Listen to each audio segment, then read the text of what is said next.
Panda Express General Tso chicken. We're doing more fast food at home here.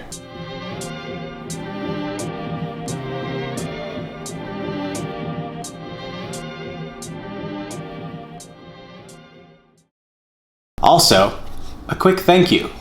We've just reached 100K on the channel. Really appreciate all the love and all the support. I look forward to making more videos for y'all. Okay, so first we need to make the sauce. For General Tso, we need to have the General Tso, right? So we're gonna start off this sauce, and you can pretty much use this for anything. You could General Tso anything. So now you can either use a high-powered blender like I have here, or you can use a really fine grater. Either or. I'm gonna go with the blender, it's a lot easier.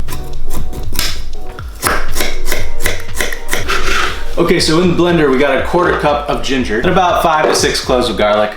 This stuff right here, the best. So rice wine vinegar, about a 1/4 cup of that. And about a cup of soy sauce. About 2 tablespoons of the Rooster sambal sauce in. Now this is what really makes the sauce, orange. So we're just gonna do orange juice in there. I'm just gonna do 1 whole orange, good squeeze of that. About a 1/4 cup of brown sugar. Blend. Alright guys, we're going to throw in some chili arbol into the pot, then our sauce, bring that all the way up to a simmer. Once it comes to a simmer, we're going to take our cornstarch, put it into the water, make a slurry, and then pour that in while whisking, bring it back up to a simmer, and there you have it. You have a really nice thick General Tso sauce, good to go pretty much on anything. Okay, now for the chicken portion, I went ahead and used boneless, skinless chicken thighs like you see here. Went ahead and just cut them into little cubes, watching out for all that cartilage and fat until I have equal sized cubes just like this. Then just go ahead and toss that into a container, fill it up with canola oil, rice wine vinegar, recipe and description. And then we're just gonna go ahead and make our dredge. 1½ cups of flour into the bowl, then of course cornstarch, about a ½ cup of that, and then black pepper. We don't need to season this with salt because the sauce is salty enough.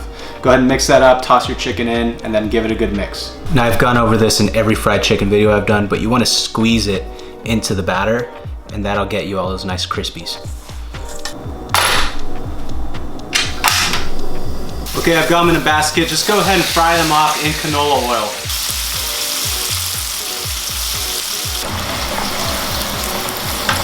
All right, once your chicken's pretty much temped to 165 and it's golden brown all around, toss that into a bowl. We could just go ahead and use our sauce to taste. Use your best judgment here. You don't want it to get too soggy. But yeah, just go ahead and do like a couple tablespoons in the bowl and give it a tossy toss. Once your chicken's sauced up, go ahead and put it into a bowl or a cute little container like I got here. Stuff in some short grain rice, put that chicken on there, finish it with some more sauce, and then some sesame seed. There you go, there you have it. General Tso chicken, just like Panda Express. Probably better, actually. Let me know in the comment section down below what other fast foods you'd like me to make at home. Like the video, subscribe if you're new here, and hit that bell. I'll see you in the next one.